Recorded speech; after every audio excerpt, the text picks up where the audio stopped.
la boxe. Vu l'extérieur, on pourrait croire que c'est juste se mettre sur la gueule dans un ring. Dit comme ça fait vraiment sport de con. Mais fais-moi confiance, la boxe c'est beaucoup plus que ça. Quand tu t'inscris dans un club de boxe, on va pas directement te mettre dans le ring. Ouais, avant de te taper contre un gars, il faut s'entraîner. Et pas qu'un peu. Il y a plein de trucs que tu dois améliorer avant de faire tes premiers combats. Surtout si tu veux aller en compète. À commencer par ta putain de position de garde. Fais bien attention à coller ton bras droit à toi pour protéger ton foie. Sinon tu vas te faire démonter. Ensuite tu pourras commencer les sparring. Combat libre avec des règles et l'accord de ne pas provoquer de blessure à l'adversaire. Ouais, en gros on te met toi et ton pote dans un ring et vous vous mettez sur la gueule. Mais sans vous envoyer des parpaings en pleine tête. Sombre idiot. T'es censé en profiter pour améliorer ta technique. Ta technique, c'est l'ensemble de tes compétences de boxeur. À quel point tu sais bien boxer. Problème, c'est long, chiant et répétitif à améliorer. Tu dois travailler tes déplacements, tes esquives, tes coups, tes jabs, tes crochets, tes rotations. Ouais, ça fait beaucoup, mais tout ça va être utile. Est-ce que ça peut me servir à me défendre si on m'agresse? T'as tout le temps tes points sur toi, non? Regarde Annie Léonard dans l'attaque des titans. Même transformée en titan, elle arrive à se battre. Donc oui, ça te sert. Ça te sera toujours utile de savoir te battre si on veut t'agresser. Ouais, mais ça doit être chiant, faut se muscler. Je sais pas quel muscle développer. Quel muscle développer pour devenir un bon boxeur? Regarde Annie Léonard dans l'attaque des titans. Elle fait 1m53 et c'est mieux se battre que toi. Alors qu'elle peut pas réellement compter sur son physique. Sauf transformé. Donc entraîne-moi ton putain de cerveau. Deviens un monstre de réflexe. C'est pas pour rien que les coachs te disent de boxer avec la tête. Non mais pas des coups de boule, c'est pas de la boxe ça, espèce d'idiot. Pourquoi est-ce qu'on tape avec des gants à la boxe et pas nos poings? À ton avis, pourquoi est-ce qu'Annie Léonard durcit ses poings quand elle frappe? Parce que ça fait plus de dégâts, tout simplement. C'est la même chose à la boxe. Les gants vont te rajouter de la surface de frappe, donc ton adversaire aura plus mal à chaque coup. Ouais, en fait la boxe c'est vraiment un sport de violent. Ouais, bah pas forcément. Regarde Annie. Non, ok, j'arrête avec la vanne. En vérité, la boxe transmet plein de super valeurs, comme la maîtrise de soi, le respect de son adversaire, le dépassement de soi, l'entraide. Bon, maintenant que t'es convaincu de l'utilité de faire de la boxe et que tu t'es entraîné, c'est là que tu vas pouvoir commencer tes compétitions. Bravo! Ne t'inquiète pas, ça va bien se passer. En boxe anglaise, il y a 3 types de compétitions.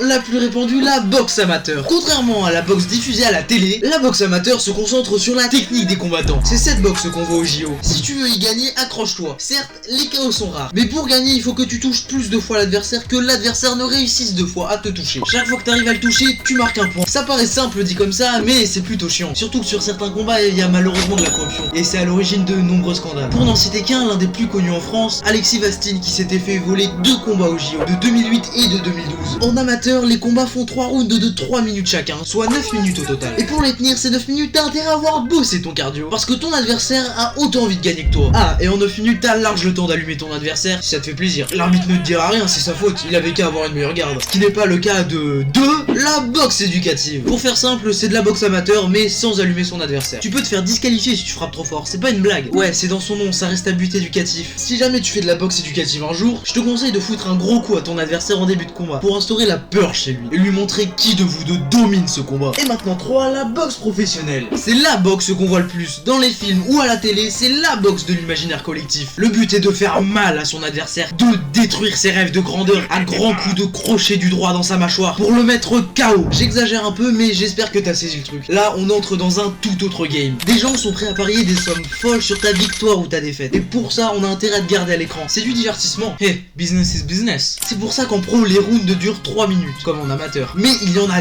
12 rounds de 3 minutes. Ça fait 36 minutes de combat. C'est abusivement long. Je pense que vous l'avez compris, mais cette boxe est réservée aux meilleurs. C'est pas pour rien que ces combattants en ont fait leur métier. Mais tous les combattants, amateurs comme professionnels, n'ont pas toujours été aussi forts. Eux aussi ont un jour commencé la boxe, comme toi ou moi. Et si maintenant on les admire, c'est parce que eux ont réussi. Pas grâce à de la chance, non. Ils sont partis de la même base que nous. Une tête pour penser à des enchaînements et 2 points pour frapper. Ils en sont là aujourd'hui car ils ont fourni les efforts pour, se sont surpassés et ont su s'entourer des bons coachs et des bons partenaires de sparring. Et c'est là l'une des plus grandes qualités de la boxe selon moi, aimer se dépasser. J'espère que cette vidéo résumée / découverte de la boxe t'aura donné envie de faire ce sport. Si j'ai pu convaincre ne serait-ce qu'une personne avec cette vidéo, mon objectif est réussi. Et si tu veux me soutenir, abonne-toi!